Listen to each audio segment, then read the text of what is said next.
Hello and welcome to episode 47 of Paper Tuesdays with Michael Dwyer and Mark Halpin.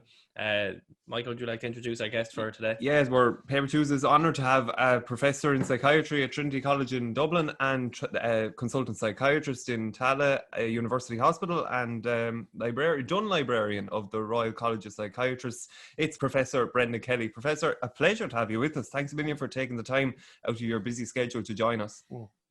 Not at all. Thanks for having me.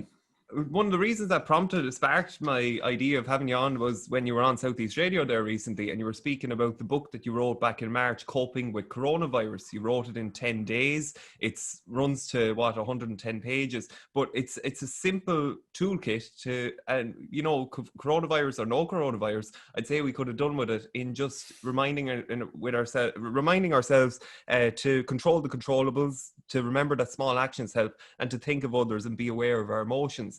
I was struck by that interview, Professor, because you were impactful in those few minutes. You wanted to get your message across.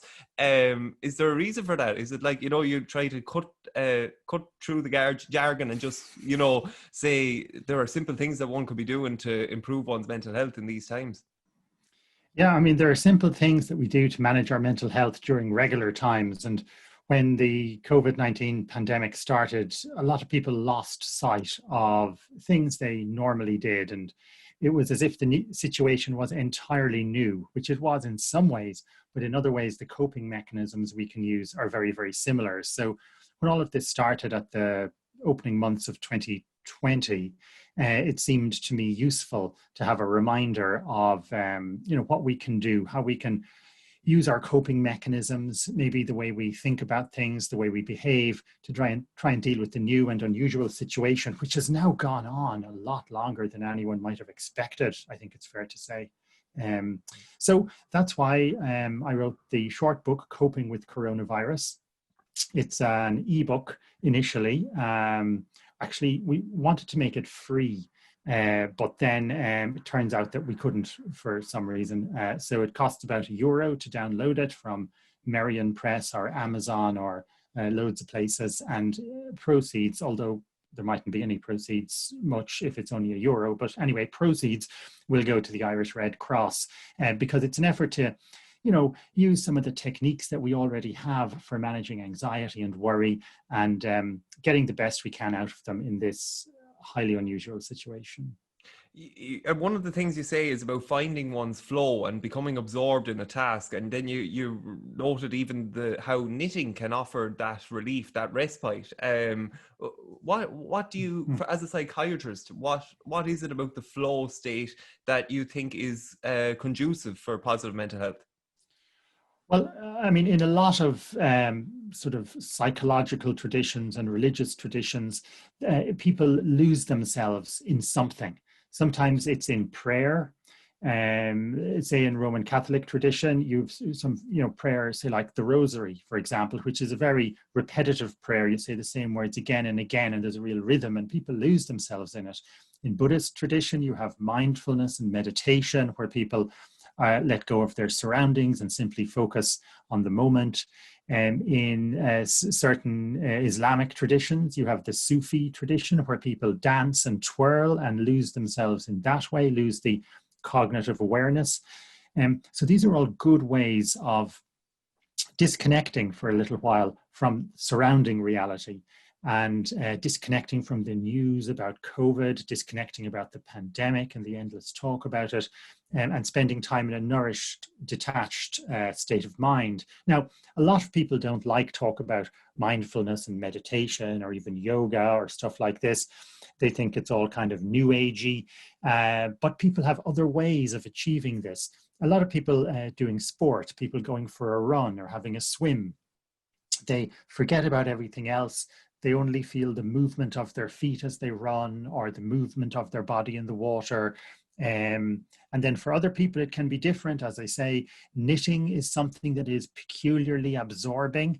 People get totally caught up in it. They forget their troubles, their worries, COVID, the pandemic and all of this. And they just have that period of time. detached. For other people, it can be something like gardening or doing jigsaws. So basically what I recommend is people prioritize getting into that state of absorption, that state of flow where an hour could go past, maybe 2 hours, and you'd barely notice the passage of time. And that is very, very mentally healthy, particularly now when we're deluged with negative information about the pandemic. And say, as a psychiatrist, like you're looking there at the physiological response. So in that, maybe if it's a run, it's that the person is only focusing on their legs moving or whatever, as you mentioned there, but also in the fact that there's an extended pause of meditation. What is the science or evidence behind that that meditation as a room for extended pause? Because even you mentioned previously in other interviews about how a simple pause can really be powerful in stopping someone's negative actions towards themselves.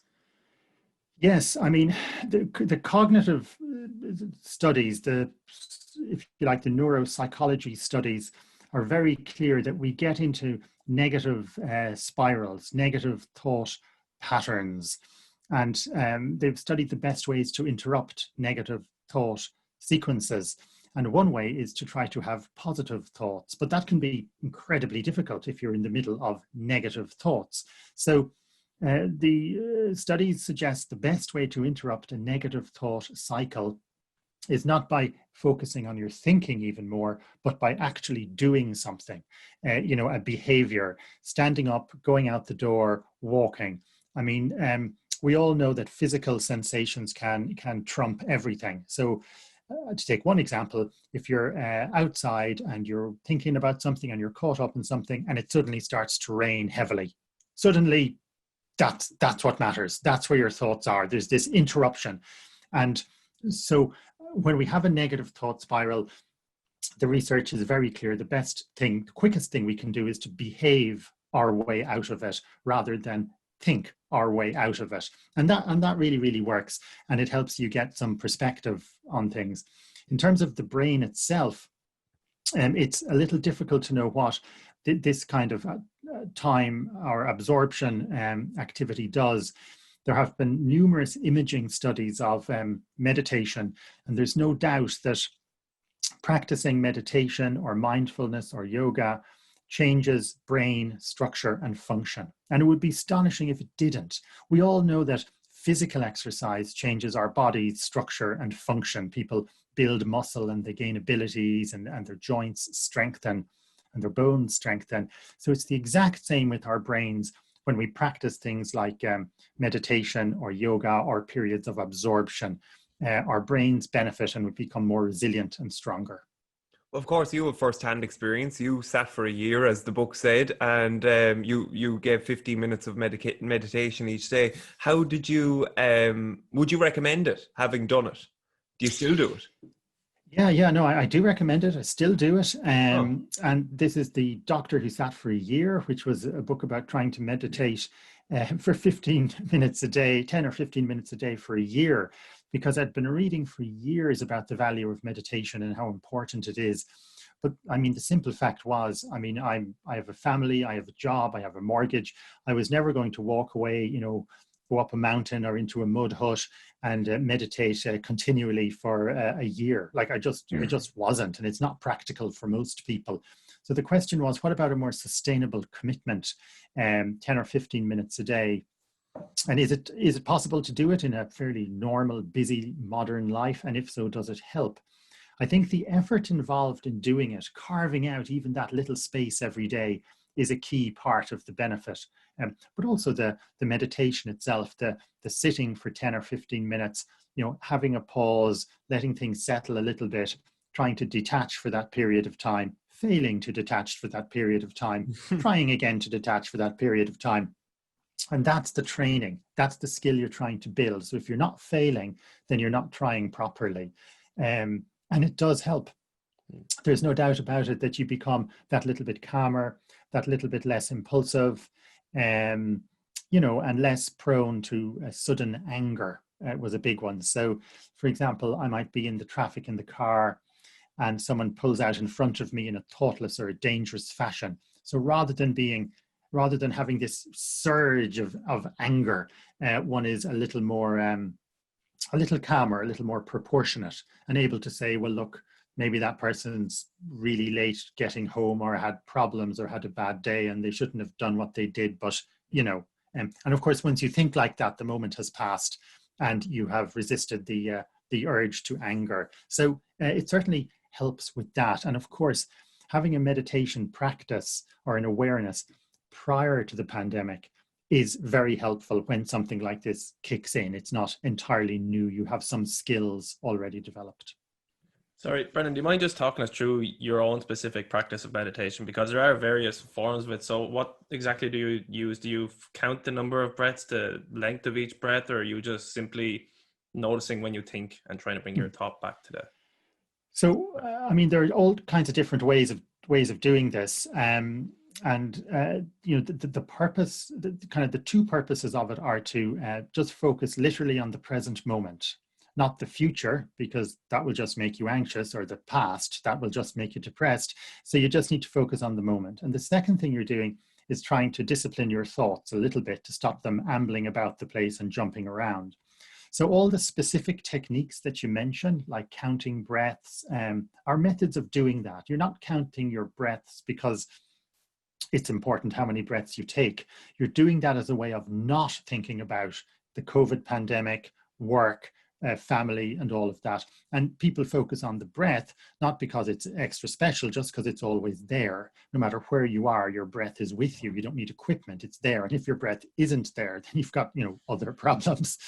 So one of the good ways of starting to meditate is you just find a relatively quiet place. You don't obsess about finding a totally silent place. That will never happen. You don't obsess about avoiding other people possibly coming in. That will never happen. People are always coming in everywhere. Just do your best to find a relatively settled place. And then I sit down, and it's good to sit in a kind of a grounded way. Just on a chair is perfect. 2 feet on the ground, hands on your lap or on the arms of the chair. That's fine. You don't need to be sitting cross-legged in some intensely painful position, because that just won't work. So you just sit in a kind of solid, steady, grounded way. And then you try to focus your thoughts on something really simple. So counting 10 breaths is a pretty good way to do it.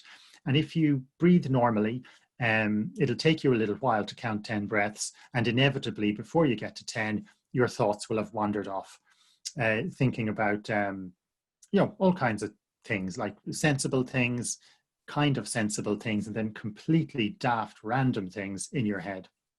And this is good. The key moment in meditation is when you realize that your failure to focus on your breath, or your failure to keep your thoughts in order, your failure is good. This means that you're testing your sort of your limit of concentration. This is the work of meditation. If your thoughts don't wander off, then you're not doing it right. So your thoughts wander off, and then you say, okie doke, there we go again. And you just try to resume your focus on your breath. Ideally, you count 10 breaths on the in breath, and then 10 out breaths, and then count to 10 on the turning of breaths. But look, that's totally academic. Your thoughts will have wandered off ages before you even get to the first number 10. And you just got to bring them back and start and try again. That's very useful. Other people do different things. Like some people just sit. They just sit there and try and let thoughts settle and disappear, or watch thoughts drift out of their minds, and they don't do any counting. They don't look at something in particular. They just try and have a clear mind. And that's very difficult, because we live very hyper-cognitive lives. We're constantly thinking about stuff. We've constant information available. It's very difficult for us in our current cultural setting to suddenly have a clear mind. So a lot of people work better with something fairly simple like counting breaths. Other meditations focus on things like developing compassion, or trying to feel compassion for yourself and for others and for the world. This is difficult if you don't have if you're not accustomed or haven't built up the skill of trying to focus your thoughts on a single thing for a period of time. And the breath is as good as anything. The main thing is, though, not to get disheartened when your thoughts keep jumping around the place and yabbering and jabbering and yelping. In Buddhism, they describe the human mind like a bunch of monkeys in a tree, all jumping and talking at the same time and going all over the place with no apparent pattern. And we just need to try and quieten that by 10%, by 20%, 30%. And that's huge progress. So meditation helps with that for sure. You regularly meditate, Mark. Does that resonate with you? Yeah.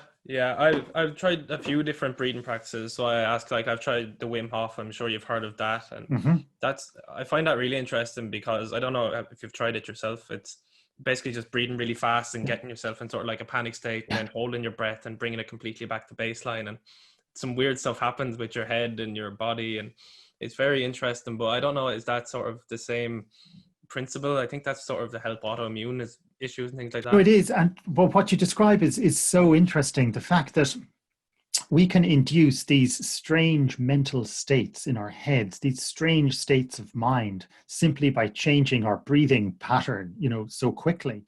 I mean, there are people out there taking all kinds of substances and drugs and stuff like that to try and get different states of mind. But with a bit of control, we can sort of generate these very peculiar states of mind. And the methods you describe, many people find them very, very useful and very, very helpful. I tend to have a much more, how can I say this, steady or a much more accessible, stripped back approach to this.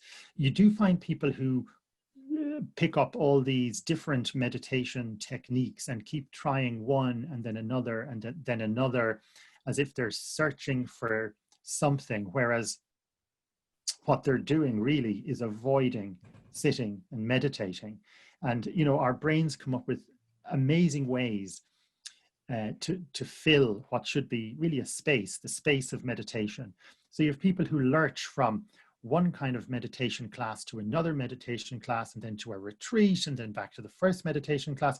And what they're doing is they're filling the space with ideas and thoughts, the exact thing they should be moving from. And, when I wrote the book, The Doctor Who Sat for a Year, with a diary entry every day about meditating, it did occur to me, and I chat about it in the book, that what I'm doing with these diary entries, they're basically a fancy way of avoiding meditating. Our brains come up with ways to things we should do. Like, I became interested in Buddhism and thought I'd try meditating, and I went off and I did a master's in Buddhist studies.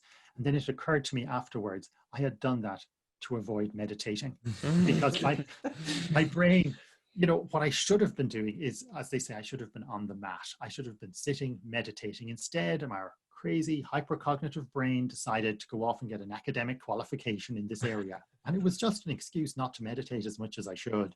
So the practice you describe, it has a very, very long tradition, and this kind of control of the breath is a very powerful tool. But I worry when people, try multiple ways of meditating, or, download 20 different meditation apps, or buy essentially, like an Amazon rainforest worth of mindfulness books, which are piled up by their bedside. These are all ways of avoiding the simple, unvarnished meditation, which is what we need to do. That's powerful and an important message as well.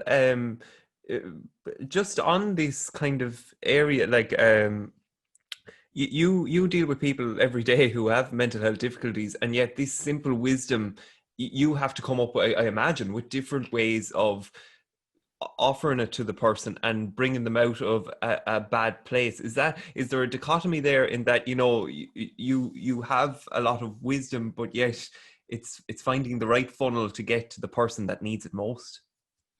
Yeah, it can be very, very challenging, because the people who are often most open to this are the people who need it the least, or have some familiarity with it. I suppose I'm a psychiatrist, so I'm a medical doctor who treats, mainly in my case, severe mental illness, things like treatment-resistant schizophrenia, severe bipolar disorder requiring hospitalization, and an awful lot of people who are in these rather extreme states of distress. They really struggle to connect with them, to connect with this kind of thing, and they struggle to realize that the extent of their own control. What they're experiencing is, in their views, a loss of control. Things feel out of control. So it can be difficult to get the message that there are certain things we can control and we can do to be well. However, there is now very good evidence that, say, an 8-week mindfulness course will prevent relapse of severe depression. Often people aren't able to participate in it at the most severe moments, but as they improve, and particularly in the recovery phase, the scientific evidence is now very strong that it is as good as anything in preventing relapse of severe depression, which is amazing, because people who've had a severe episode of depression, maybe involving suicidality or suicidal gestures, will be very, very grateful for something that they can do to try and stop getting back into that mental state again. So for you, the personal transformation of those cases that, you know, from 8 weeks, they've gone from severe depression to, well, an improved state, regardless, that seeing that is powerful enough to say, no, look, whatever about the hard cases, it's worth it, because you know, you will see a general improvement eventually with patience and with, as you say, positive regard for the person. Yeah, absolutely. You do. You do. And you see, you need to believe that people can do this, which they can. And, we live in an era when non-medication solutions are favored, certainly in the public discourse. They're favored, which is really, really interesting, because never before have so many people taken so many substances like illegal chemicals and so forth. And people are more than willing to, to smoke, snort and inject anything at all that they buy from exceptionally dodgy characters who don't even know what they're selling, let alone how to take it.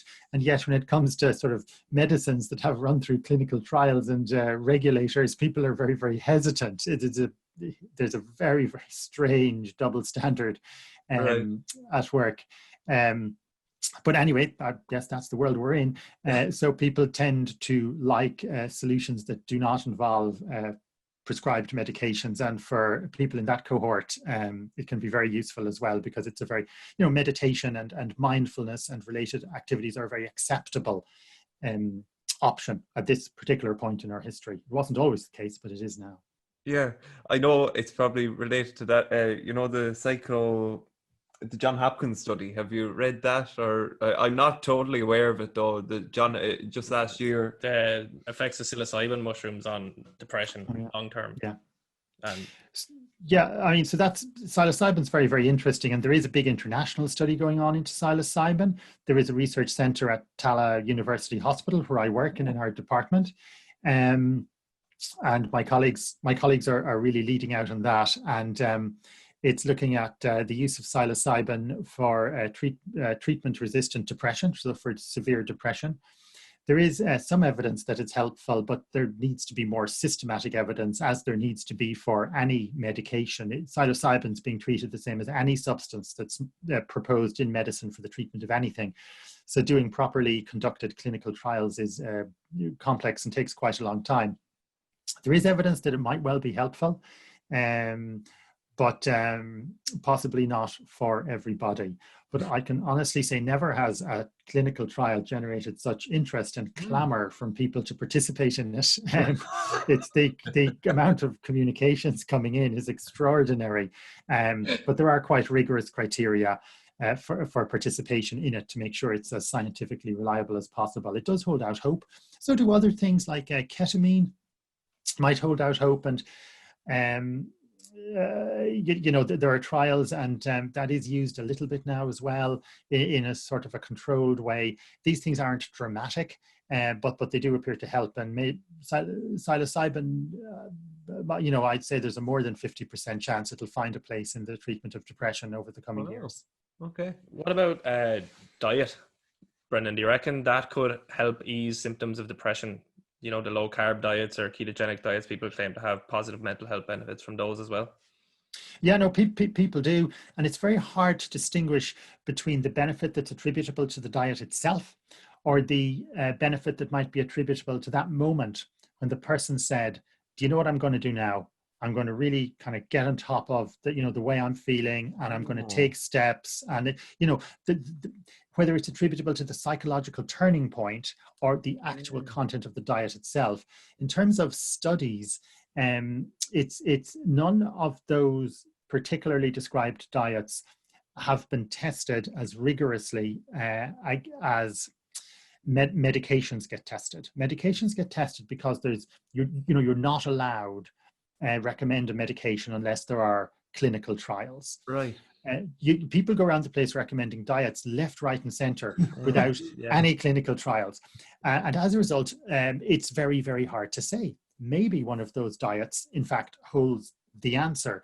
I mean, the best scientific evidence would suggest that a fairly mainstream, fairly balanced diet will deliver everything to you that diet can deliver, rather than some of the more extreme ones, which are less likely. Like, we do know certain things are bad, like certain diets that, for example, bodybuilders go on. These people who eat almost exclusively red meat, and as far as I can figure out, nothing else. Or people who eat almost exclusively powder of some sort. Like, these things are bad.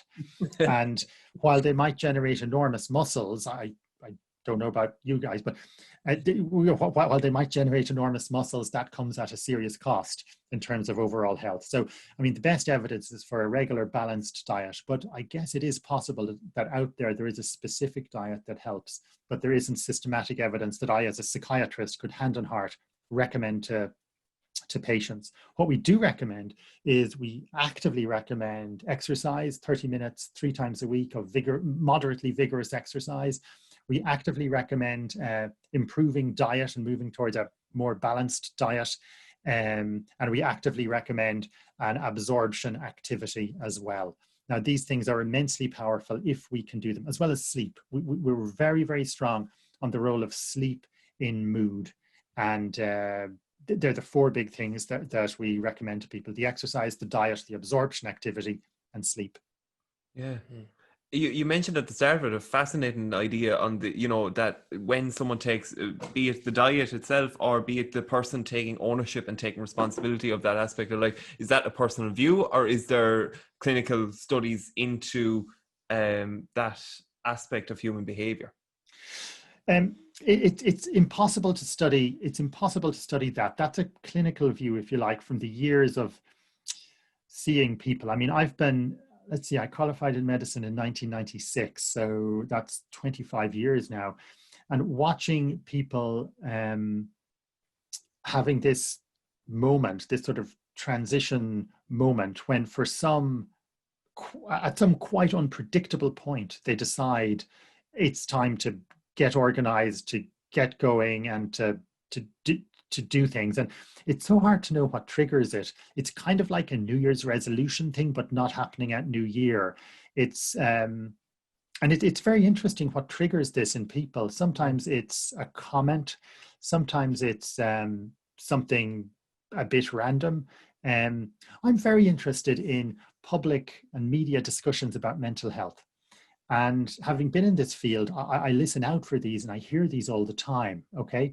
So, for example, sports stars, GAA stars, or whoever, talking about their experience of depression or anxiety. And I mean, I've heard, I don't know how many of these discussions over the years. They're very, very similar. And they usually end up with the person saying, we need to start a conversation about mental health. So I was thinking to myself, I've heard this conversation started, I don't know, hundreds of times. But then I had a realization that I have heard it hundreds of times. But every time one of these people goes on the radio or speaks about their experience of psychological problems, there are people hearing it for the first time, and that is incredibly valuable. And even if to me the message is the same each time I hear it, that people need to speak up, need to not be ashamed, they need to reach out, and that we need to start a conversation. It might be the 100th time I've heard it, but it's going to be the first time a lot of people have heard it. So it's really valuable that people keep on doing that again and again and again. There are always new ears for these things. I can't help but think that, you know, as you say, in those 25 years, you've heard that so many times, and yet you studied the history of psychiatry with the book that came out in 2016. And I'd say now, it's the first time in the history of Irish psychiatry that this, you know, you need to talk. Well, maybe not the first time, I'm being a little bit glib, but I mean, that wasn't always the case, Brendan. Let's be. No, it absolutely wasn't. I mean, it has been the case for, I don't know, 10, maybe 20 years now, 15 years at least, but it wasn't always the case. So I suppose attitudes have shifted hugely, and attitudes are much better now. They're still not perfect by any means, and there's, you know, constant changeover. There's constant, you know, younger people becoming aware of things, needing the message reiterated to them, particularly because, you know, younger adults struggle a great deal with you know, with their emotions, time of transition, time of identity formation. And, you know, that's why the whole restrictions, you know, they're interesting and necessary, and we need to stick with them. But, you know, one of the concerns with them is to do with the development of young people, particularly secondary school students, particularly that age, whose pattern of socialization has been suddenly changed. And the way that secondary school children talk to each other about things, the degree to which they open up to each other, will all be different. I mean, things are different in person, always. We would be having, the three of us would be having a very different conversation if we were sitting down together. It probably would be better, as simple as that. It certainly would be different. I wonder if discussions about these things are being hampered a little bit by the way we communicate during the restrictions. Yeah. You any thoughts on that, Mark? Yeah, definitely. Like, and then when you look at, say, children or like a young baby that isn't meeting different adults and interacting with different people, and that could sort of, do you reckon that could affect their development in some way? Well, there's no doubt it will. And I mean, I know that families and parents are doing their very, very best to make up for these deficits. They're trying to make home life more interesting, constantly coming up with new ideas for things at home. Now, I think I'm coming at a slightly different perspective than you guys on this, because I am a parent at home with kids, and I'm guessing you're not. But the interesting question for me, Mark, is how do we measure this? How will we know in future years? Because the deficit that you're describing there, just simply being exposed to fewer adults, less of a range of people, it's very hard to measure the impact of that in future years, because so many other variables come in. Like, some people say that when the restrictions are over, there'll be a bounce back. There'll be a period of frenzied social interaction with loads of meeting up and parties, a sort of like the roaring 20s following the flu pandemic and the First World War. Now, we never really had a roaring 20s here in Ireland. There were different things going on.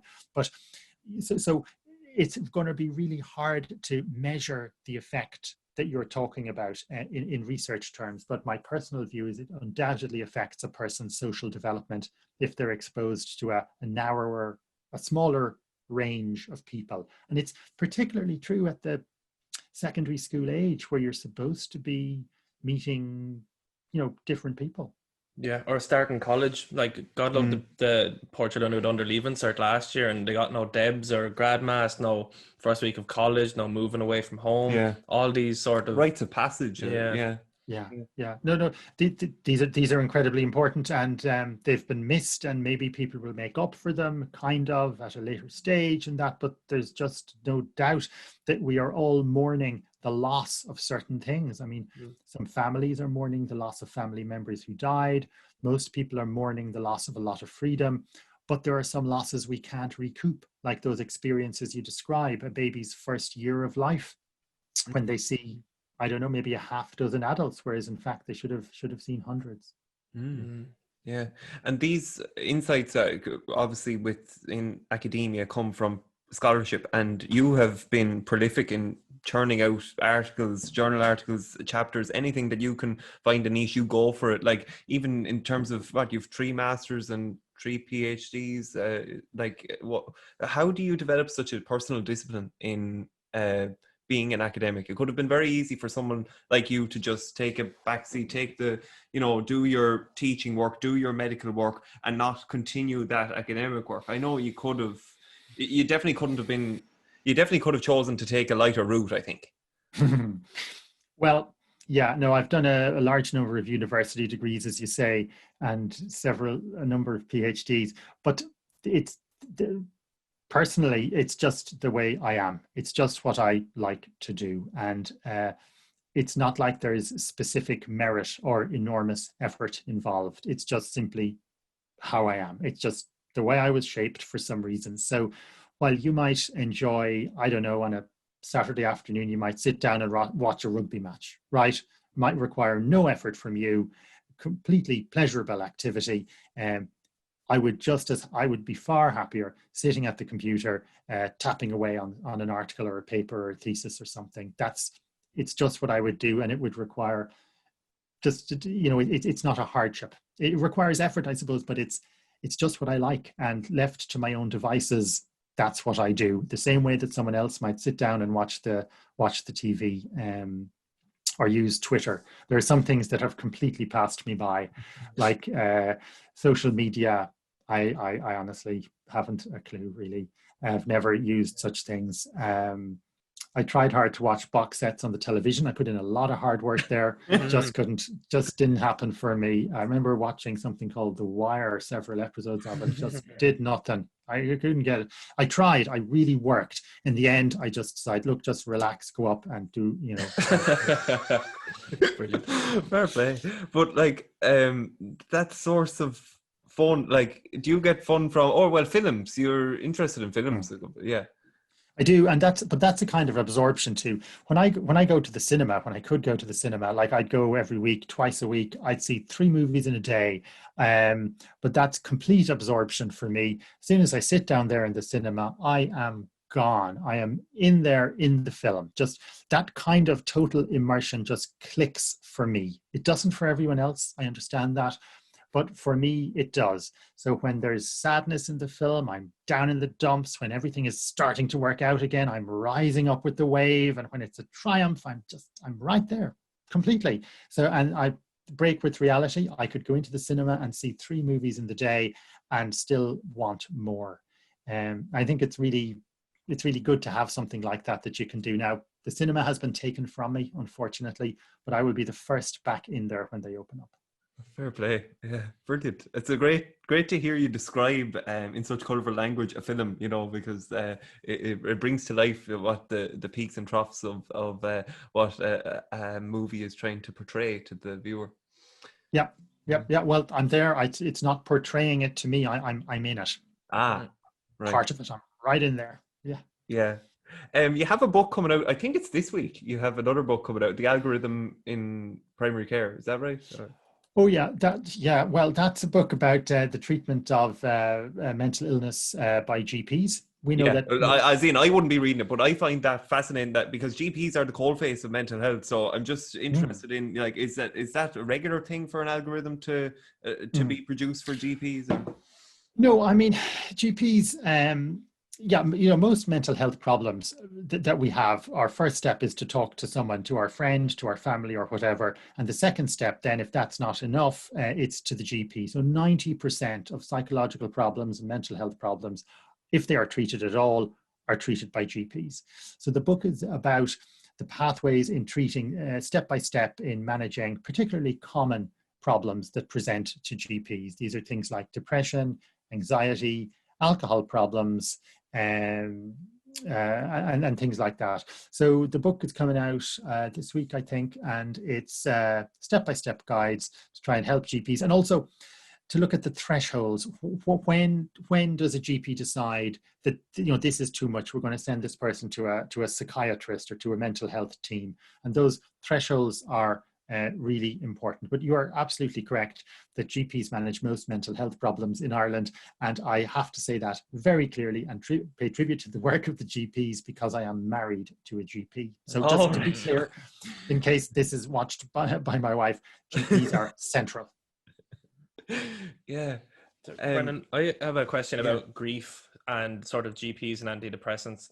So if someone goes to someone, say my wife dies tomorrow, I'm not married, and I go to a GP telling her that I feel depressed, and I will have the symptoms of someone who is depressed.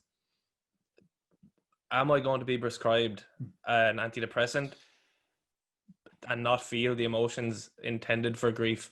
Or am I going to be talked through a grief process? Do you know what I mean? To actually go in and work through it myself. Well, look, ideally, you're not prescribed an antidepressant. And you've picked a really good example with grief, because there are various classification systems in psychiatry and mental health to try and put some kind of shape on the discipline. You know, say depression. When is a person sad? When are they depressed?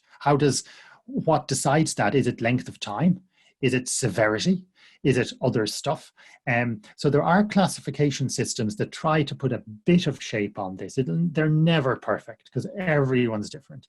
But for grief, they used to define cutoff points.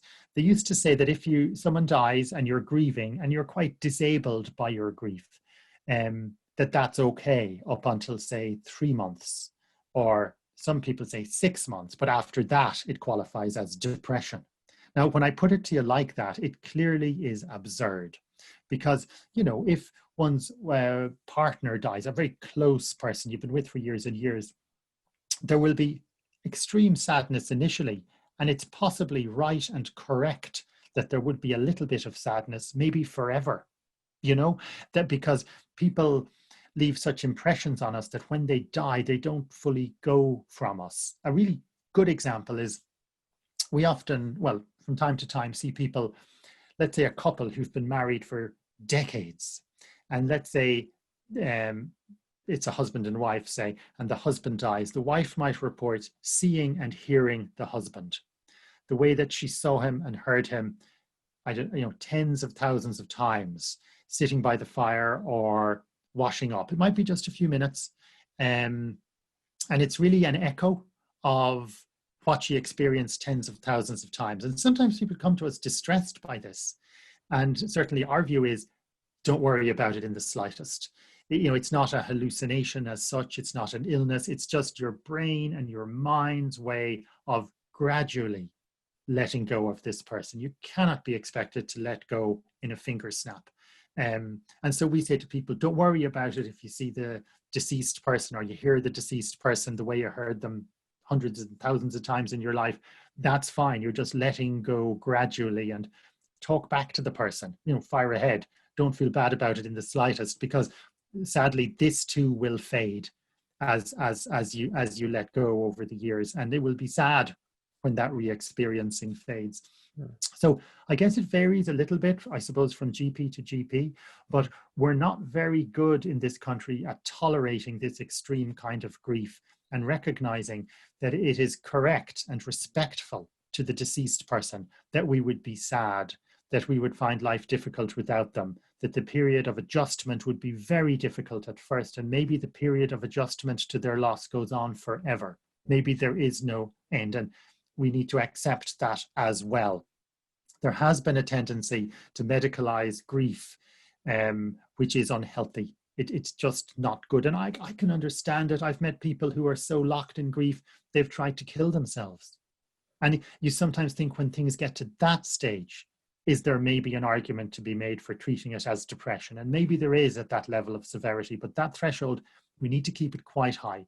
We need to normalize grief, including extreme grief and re-experiencing, and recognize that letting go is something that takes ages and ages, and can, for some people, and quite rightly, really take a lifetime. The question is the person distressed? How disabled are they? How capable are they of integrating this into their life? Can they, you know, live with what is a very, very slow process? And reflecting on it, certainly I try and teach people that the slower you are letting go, you know, it's almost a tribute to the relationship that was, rather than something negative. That's beautiful. Yeah. I'm touched by something you said. You know, a lot of what you said there is about the recognition of the individual. And I suppose a lot of your work is trying to decipher, because every human being is so different, and trying to say, you know, to see where they're coming from and their perspective. Is that like, is that involved in Yeah. that process? Yeah, no, it absolutely is. And this is something that comes up again and again in psychiatry and in all mental health care, which is, you know, we have these classification systems. Like there are, I don't know, I think it's 7 or 8 official symptoms of depression, right? And if you have X number of them, I don't even know the number, for X number of months, I don't even know that number either, then you have depression.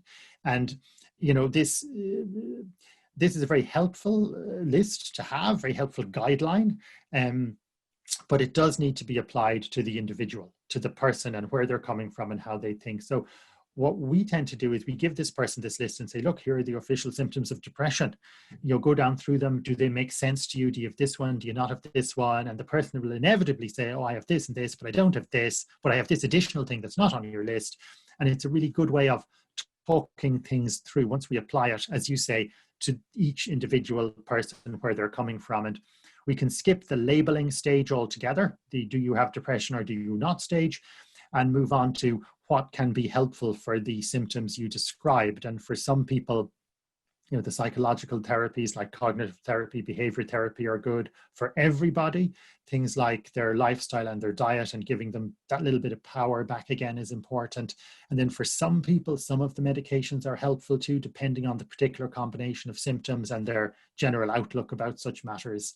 But the important thing is to take the knowledge, the genuine knowledge there is about common clusters of symptoms and the genuine knowledge there is about treatments and medications, but applying it, the step of applying it to the person is the step where we tend to fall down the most, I find, and respecting where they come from and the limits of what we know, which is really quite limited. Mark, do you have other questions? I have one sort of broader question, Brendan, and I know that you probably can't give a definitive answer to this, but in terms of like the archaic revival, and we talked about this last week about like the world, people wanting to go back to like the natural way of doing things, and we're sick of like social media stuff like that making us sick. But do you reckon that is looking at history with rose tinted glasses? Like I definitely don't think people were happier during the Industrial Revolution or even like the agricultural revolution, but like do you think that eventually society will go back to the way we were as hunter-gatherers, or are we going completely the opposite way? Are we going to lean into technology and superhumanism, or are we going to try go back to monkeys out on the fields? I don't know the answer to that question. Yeah, I didn't think you would. We do look at history with these incredibly rose-tinted spectacles. Like, you know, even in the Industrial Revolution, lifespan was incredibly short. The histories we read were written by the rich and by the victors, mainly written by educated white men like myself. And there are vast underclasses that don't even feature. Infant mortality was incredibly high.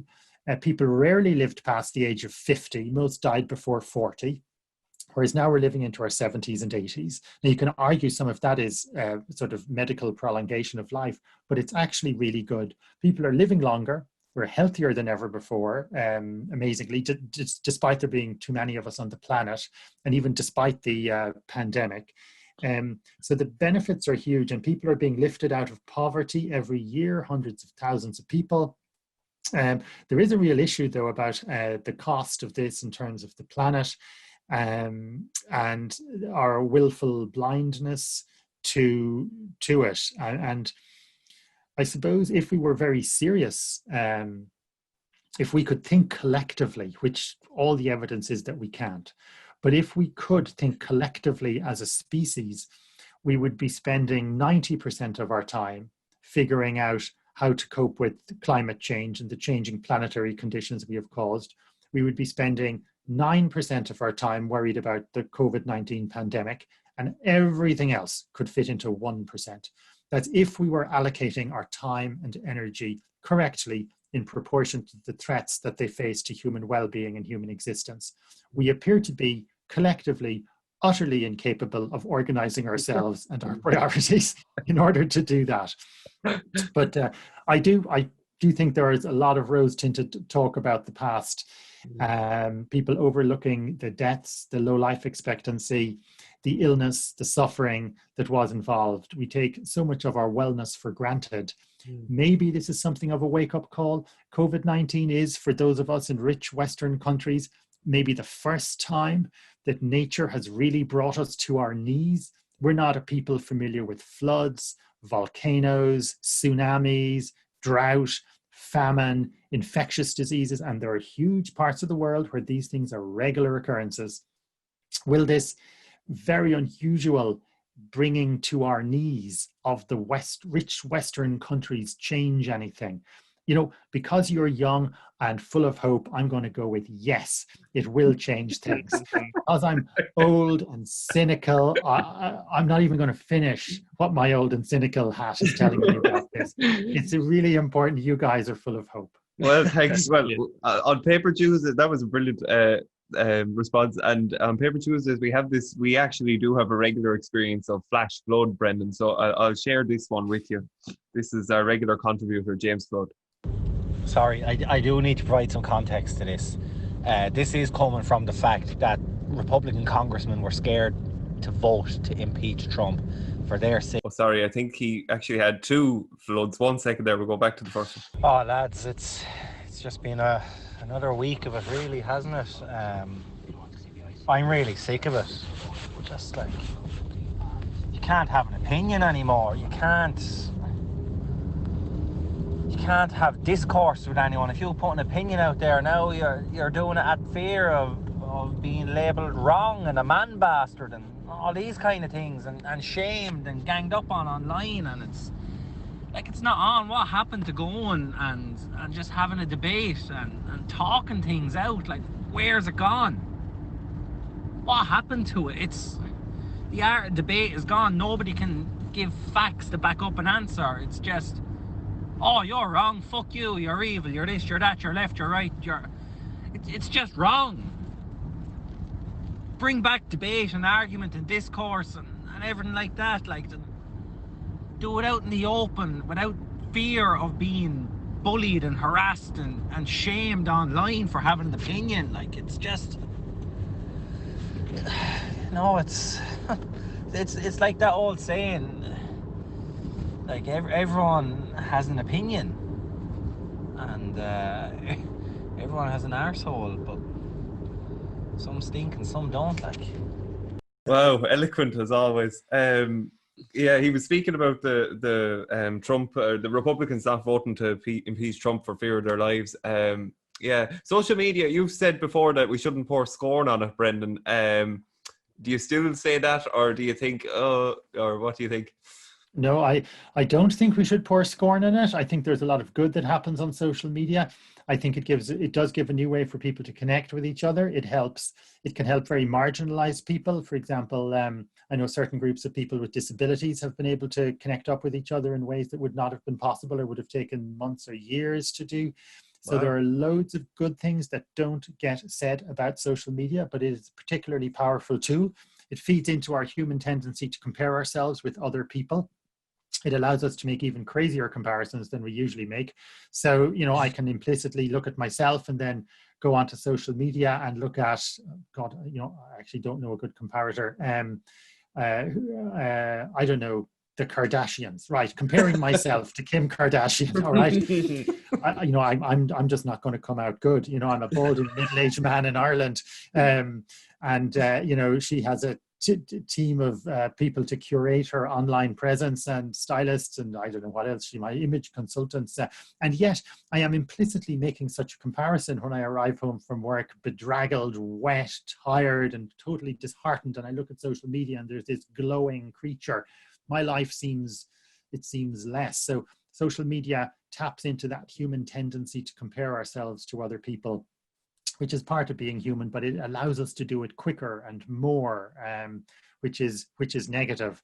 Again, it's a matter of mental discipline, mental habit, learning how to limit these things. But social contacts are pernicious. We will do almost anything for some kind of social communication.